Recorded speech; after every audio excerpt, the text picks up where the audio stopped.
Hello dear student, welcome. तो not for profit concern में अभी हम लोग हार्ड वाला सम सॉल्व कर रहे हैं, राइट। तो कमज़ोर दिल वाले ना देखे और जिसको सीखना अच्छे से ध्यान देंगे, ठीक है।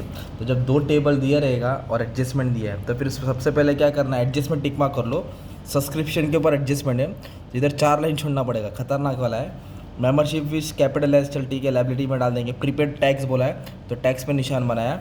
आउटस्टैंडिंग सैलरीज, एक इधर भी सैलरी इधर भी, मतलब इधर भी 4 लाइन छोड़ना है। डेप्रिसिएशन है लैंड एंड बिल्डिंग और इक्विपमेंट, मतलब लैंड एंड बिल्डिंग और इक्विपमेंट, चलिए इधर भी लाइन छोड़ेंगे। और इधर देखो फर्नीचर बेचा है, मतलब इस पर भी एडजस्टमेंट है। आउटस्टैंडिंग मेडिसिन बिल, मतलब एक लास्ट ईयर का भी दिया, करंट ईयर का दिया, मतलब 4 लाइन इधर भी छोड़ेंगे। तो बोला ना, एकदम अच्छे से हम सॉल्व करेंगे। हार्ड है, खतरनाक है, स्क्रीनशॉट ले लो ऐसे, ये कितना बड़ा क्वेश्चन है और अच्छे से स्टार्ट हो जाते हैं, ठीक है। चल कौन सा, चल रेड ले लेता हूँ। तो सबसे पहले जब दो टेबल दिया रहेगा, एक लास्ट ईयर का बैलेंस शीट है, रिसिप्ट पेमेंट और एडजस्टमेंट, तो कभी भी ना यहाँ से टोटल कर पोस्टिंग करने का, पहले पुराने वाले टेबल की पोस्टिंग करने का, ठीक है। तो ये कैश और ये कैश कैंसिल हो जाएगा क्योंकि ओपनिंग है ना। तो मैं बोला ना, बीडी ना पीने का ना छूने का, तो बीडी लिखने का नहीं, सीडी लिखने का ना, सीडी एसेट होता है। तो ये और ये नहीं लिखने का। अब इधर से चालू करेंगे, लैंड एंड बिल्डिंग। तो ये तुम्हारा अकाउंट है ना, इनकम एंड एक्सपेंडिचर अकाउंट, ये बैलेंस शीट है। तो इधर का एसेट वाला आइटम एसेट में आ जाएगा, ओके। तो लैंड एंड बिल्डिंग क्या होता है, एसेट्स। कितना है लैंड एंड बिल्डिंग, 8 लाख, तो मैंने 8 लाख लिख दिया। और इस पर एडजस्टमेंट है, डेप्रिसिएशन तो छोड़ दिया। फर्नीचर भी क्या होता है, एसेट होता है, 70,000, इस पर क्या है, एडजस्टमेंट है तो लाइन छोड़ दिया। इक्विपमेंट्स भी क्या है, एसेट्स होता है, ठीक है, 1,20,000 है, एक लाइन छोड़ दिया, राइट। अब ना आउटस्टैंडिंग दिया है, ये भी आउटस्टैंडिंग, ये लास्ट ईयर है 2009 का है और अपना ईयर 2010 का चल रहा है, ओके। ये 8-9 है, ये 9-10 है, मतलब जो भी लास्ट ईयर का आउटस्टैंडिंग रहेगा ना, उसको माइनस करना रहता है। क्या करना रहता है, माइनस। ये भी माइनस होएगा, ये भी माइनस है, ये भी माइनस होएगा। तो जब मैं नाम लिखूंगा सब्सक्रिप्शन सैलरी तब माइनस कर दूंगा। फिलहाल याद है। फिर देखो कैपिटल फंड दिया, क्या दिया है, any fund is liability, any fund is liability. तो कैपिटल फंड को हमने लाइबिलिटी में लिख दिया 10,04,000, 10,04,000। अभी ये माइनस करना बाकी है, जब ये लिखेंगे तो ही माइनस करेंगे ना। तो अभी हम लोग इधर की पोस्टिंग करेंगे। इधर की पोस्टिंग बोले तो पेमेंट से करेंगे। पेमेंट्स किधर रहेगा, बाहर आएगा ना। रिसिप्ट्स किधर रहेगा, अंदर। तो बच्चे लोग अगर नहीं भी आए तो एटलीस्ट पोस्टिंग का तो मार्क्स ले लो, सब छोड़ के मतलब नहीं है। सैलरी दिया, क्या दिया है, तो सैलरी खर्चा होएगा कि एसेट होएगा, खर्चा। इधर लिखेंगे 2 सैलरीज, ओके। तो सैलरीज का अमाउंट कितना दिया है, 1,10,000, इसे लाइन मार दिया, इसे लाइन मार दिया। और इधर को बोला इंक्लूडिंग प्रीवियस ईयर, इसके अंदर कौन सा साल का इंक्लूड है, प्रीवियस मतलब पहले का, लास्ट ईयर का। कितना सैलरी है, 22, ये सैलरी 22,000 है ना, इसके अंदर इंक्लूड है, मतलब लास्ट ईयर का माइनस होएगा, तो इधर माइनस कर दो। Minus outstanding salary, minus outstanding salary, कितना हज़ार दिया है, 22,000। तो 1,10,000 में से लास्ट ईयर का सैलरी माइनस कर देने का है, सो सिंपल। तो 1,10,000 में से 20 गया 90, 90 में से 2 गया 88,000, तो 88 लिख दिया हमने, ओके। अभी सैलरी के बाद मेडिसिन दिया, क्या दिया है, मेडिसिन खर्चा होता है हॉस्पिटल का, तो इधर लिख दिया 2 मेडिसिन, ओके। मेडिसिन एक्सपेंडिचर होता है और 52,000 दिया है, कितना दिया है, 52। बट इधर क्या बोला है, मेडिकल बिल अनपेड, अनपेड मतलब आउटस्टैंडिंग, अनपेड बोले तो ये लास्ट ईयर का, इससे भी क्या हो जाएगा, माइनस हो जाएगा। इधर लिखेंगे माइनस आउटस्टैंडिंग मेडिकल बिल, कितना आउटस्टैंडिंग था, 6,000, तो 6,000 माइनस कर दूंगा, 46,000 आ जाएगा, सिंपल। फिर उसके बाद इक्विपमेंट फर्नीचर है ना, ये सब क्या होता है, अपना एसेट्स होता है। क्या होता है अपना, ये एसेट्स। इधर लिख दूंगा इक्विपमेंट्स, तो इक्विपमेंट तो इधर भी था और इक्विपमेंट इधर भी है, तो दो इक्विपमेंट होगा। फिर दोनों को एक ही जगह जाना, तो अलग अलग रिक्शा थोड़ी करेंगे, एक ही रिक्शा में दोनों को डाल देंगे ना। तो इसको और इसको ऐड कर दो ना एक ही साथ में, क्या कर दो, ऐड कर दो। इधर लिख दो प्लस एडिशनल, क्या लिख दिया मैंने, या फिर परचेस लिख दो, क्या लिख दो, परचेस, एक्स्ट्रा खरीदा। 1,20,000 का पहले का था और 20,000 अभी खरीदा, तो फिर 1,20,000 पहले का था, 20,000 अभी खरीदा, कुल मिला के कितना हो गया, 1,40,000, कितना हो गया, 1,00,000, सिंपल। फर्नीचर ऐड कर दिया, मतलब इक्विपमेंट ऐड कर देने का जो रहेगा। टैक्स दिया, क्या दिया है, तो टैक्स खर्चा होता है, क्या होता है, खर्चा। तो खर्चा बोले तो किधर आएगा, एक्सपेंडिचर में आएगा। और उस पर ना एडजस्टमेंट भी दिया, टैक्सेस, तो कितना खर्चा है, 3,000, तो इधर मैं 3,000 लिखूंगा, ऐसे लाइन मार दूंगा क्योंकि इस पर एडजस्टमेंट है।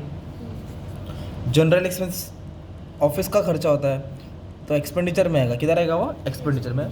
इस पर एडजस्टमेंट नहीं है तो ये वाला अमाउंट किधर आ जाएगा बाहर, किधर आ जाएगा बाहर आ जाएगा, ये हमने बाहर लिख दिया। इधर का पोस्टिंग हो गया। अभी क्या बाकी, कैश और बैंक। तो कैश बैंक क्या होता है अपना, एसेट्स होता है। तो इधर लिखेंगे cash at bank, cash in and cash at bank. एक कैश है 15,400 और बैंक बैलेंस है 50,000। ओके, सीडी लिखने का, बीडी नहीं लिखने का, क्योंकि बीडी लास्ट ईयर का होता है। क्या होता है लास्ट, सीडी का इफेक्ट आएगा। तो पेमेंट्स हो गया तुम्हारा, है ना, पेमेंट्स यहाँ और यहाँ लिखा, राइट। अभी अपने को क्या पोस्ट करने का है, अभी रिसिप्ट का पोस्टिंग करना है। तो ये इधर से आएगा। सब्सक्रिप्शन दिया है, क्या दिया है, जो मेंबर लोग से पैसा आता है। तो रिसिप्ट बोले तो क्या हो गया, इनकम में। इधर लिखेंगे बाय सब्सक्रिप्शन, क्या लिख देंगे, बाय सब्सक्रिप्शन। तो मेंबर लोग से आया पैसा है 1,30,000, कितना है, इधर लिख दिया 1,30,000। पर एडजस्टमेंट में क्या कहा है उन्होंने, 2,000 आया है वो प्रीवियस ईयर का, किधर का, प्रीवियस माने लास्ट ईयर। लास्ट ईयर बोले तो क्या करना है, माइनस करना है।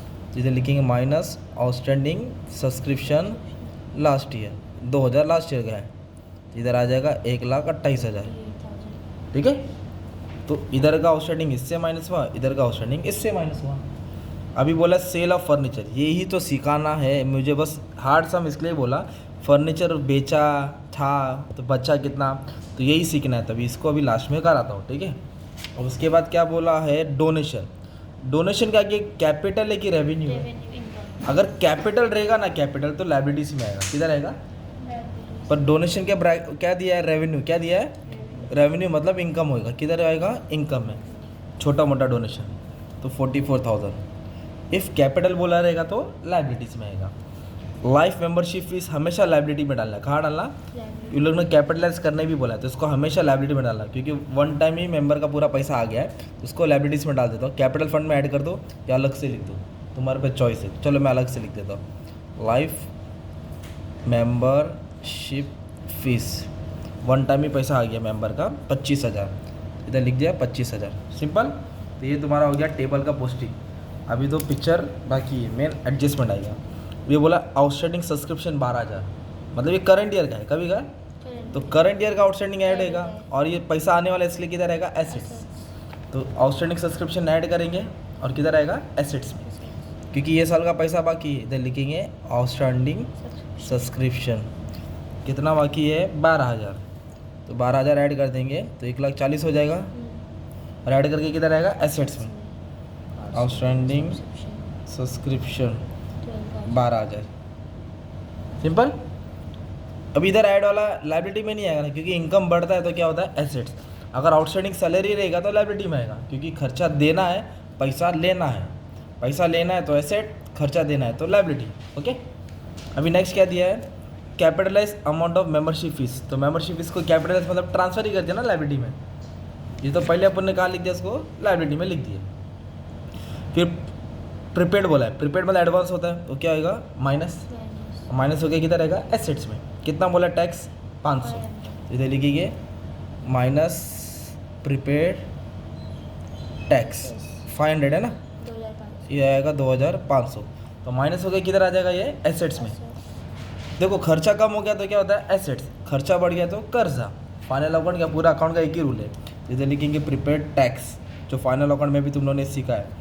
तो प्रीपेड एडवांस माइनस होके एसेट्स में आता है, माइनस होके, तो ऐसा दो इफेक्ट देना रहता है। आउटस्टैंडिंग मतलब बाकी है तो प्लस करके लायबिलिटी में डालेंगे, क्योंकि ये खर्चा है ना। तो क्या है, आउटस्टैंडिंग है सैलरी, कितना है, 12,000। तो इधर लिखेंगे प्लस आउटस्टैंडिंग सैलरी, मतलब 12,000 देना बाकी है, तो ये 1,00,000 हो जाएगा। खर्चा बढ़ गया तो कर्जा हो गया। इधर लिखेंगे आउटस्टैंडिंग सैलरी पर आउटस्टैंडिंग सैलरी प्लस करके लायबिलिटी, प्लस करके लायबिलिटी, सिंपल। ये प्लस करके लायबिलिटी। अभी तो बोला राइट ऑफ मतलब हटा दो, वटा दो, कम करो। डेप्रिसिएशन 20,000 लैंड बिल्डिंग का, तो लैंड बिल्डिंग से 20,000 माइनस करेंगे, कितना माइनस करेंगे, 20,000।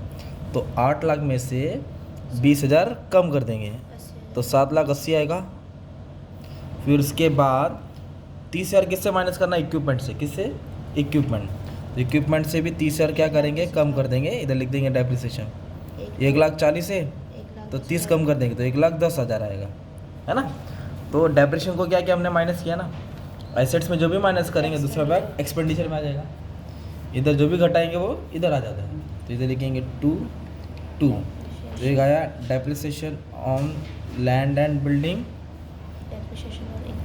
Depreciation on equipment, full form लिख देना आप लोग।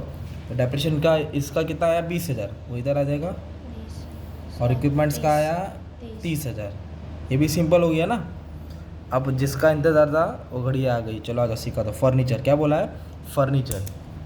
ये देखो क्या बोला इधर, सेल ऑफ फर्नीचर। सेल का मतलब बेचा। कितने में बेचा, 20। बुक वैल्यू मतलब बैलेंस शीट वैल्यू कितने का था, 30। तो जब कुछ भी चीज़ खरीदते हैं ना, वो जो ऐड करने का रहता है।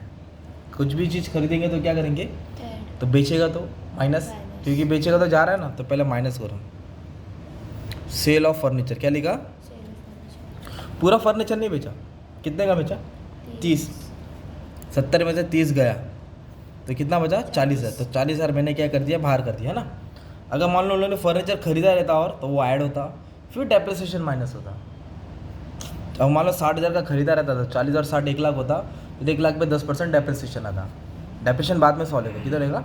तो क्या याद करने का, परचेस किया तो प्लस करने का, सेल किया तो माइनस करने का। और माइनस क्यों किया, क्योंकि बेच दिया है, तो अभी अपने पास 40,000 का ही फर्नीचर है। डेप्रिसिएशन नहीं बोला इसलिए छोड़ दिया मैंने। अभी दूसरा इफेक्ट क्या है, 30 का फर्नीचर 20 में बेचा। क्या समझा, 30 का फर्नीचर 20 में बेचा, तो 10,000 क्या हो गया, लॉस। तो लॉस किधर आएगा, एक्सपेंडिचर में आएगा। किधर आएगा, इधर लिखेंगे 2 सेल ऑन, 2 लॉस ऑन, क्या लिखेंगे, 2 loss on sale of furniture. Loss on sale of, कितना फर्नीचर का लॉस हुआ, 10,000 का। अगर मान लो 30 का फर्नीचर 35 में बेचा रहता, 35 में, तो 5,000 क्या आता, नहीं एप्रिसिएशन नहीं, प्रॉफिट। 30 का फर्नीचर 35 में बेचा तो 5,000 क्या होता, तो प्रॉफिट इधर आता, है ना। और इधर 30 ही माइनस होएगा, इधर बुक वैल्यू माइनस होएगा। क्या माइनस होएगा, बुक वैल्यू। तो हमने क्या किया, ये दिख रहा है 20,000 को ही लिखा है हमने, है ना। इधर कितना लिखा, 30, इधर कितना लिखा, 10। 30 में से 10 गया तो कितना है, 20। तो 20 का इफेक्ट दिया, पर कैसे दिया, अलग अलग तरीके से किया। तो बुक वैल्यू को माइनस किया फर्नीचर से, क्योंकि बेचा था, और बेचते वक्त फ़ायदा हुआ कि लॉस हुआ, लॉस। तो लॉस इधर आ जाएगा, फ़ायदा होता तो इधर आता। तो ऐसा एडजस्टमेंट आपको सीखना पड़ेगा ना, हार्ड वाला सम, राइट। तो ये हार्ड वाला सम था। फिर इसको सॉल्व करेंगे तो इधर आंसर डेफिसिट दिखा रहा है। क्या दिखा रहा है, डेफिसिट मतलब होता है कि तुम्हारा ये ज़्यादा रहेगा और ये क्या रहेगा, कम रहेगा। तो मान लो अपन ने सब राइट किया, तो ये टोटल से टोटल क्या करेंगे, माइनस कर देंगे। पर एक एडजस्टमेंट बाकी है, कराए नहीं, आ जाओ। ये एडजस्टमेंट बाकी है ना, मतलब जो मेडिसिन बिल था 6,000 ना, वो स्टिल ड्यू है, अभी भी आउटस्टैंडिंग है, अभी भी देना बाकी। तो फिर से प्लस करके लायबिलिटी में डाल देंगे। जो 6,000 माइनस किया ना, फिर से 6,000 ऐड करना पड़ेगा। क्या करना पड़ेगा, ऐड। तो लिखेंगे आउटस्टैंडिंग मेडिकल बिल, क्योंकि वो अभी भी देना बाकी है, लास्ट ईयर का था पर अभी भी दिया नहीं। तो 6,000 क्या करेंगे, ऐड कर देंगे। तो ऐड करेंगे तो कितना आएगा, 52 हो जाएगा।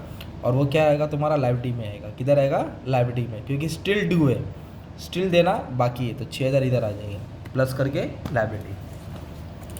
आउटस्टैंडिंग मेडिसिन बिल 1409 जो आउटस्टैंडिंग है, इट्स स्टिल ड्यू, अभी भी देना है। फिर से ऐड करें, पहले माइनस क्यों किया, क्योंकि लास्ट ईयर का था, और ऐड क्यों किया, क्योंकि फिर से देना बाकी है। फिर इसको सॉल्व करेंगे तो ये ज़्यादा निकलेगा और ये कम निकलेगा। इधर बोलेंगे डेफिसिट, क्या बोलेंगे इधर, मान लो तुम्हारा ये आंसर आ जाएगा, सपोज 39,100, तो डेफिसिट इधर क्या हो जाएगा, माइनस हो जाएगा। डेफिसिट क्या कर देंगे इधर लिखेंगे माइनस डेफिसिट 39,100। तो इसको सॉल्व करके अमाउंट आ जाएगा। फिर ये अमाउंट और ये अमाउंट क्या हो जाएगा, तुम्हारा टैली हो जाएगा। क्या हो जाएगा, तो ऐसा NPO का खतरनाक वाला सब एग्जाम में आ सकता है। तो आप you must be ready for that, okay. अच्छे से स्क्रीनशॉट ले लो, प्रैक्टिस कर लो, and all the best for your exam. Thank you very much.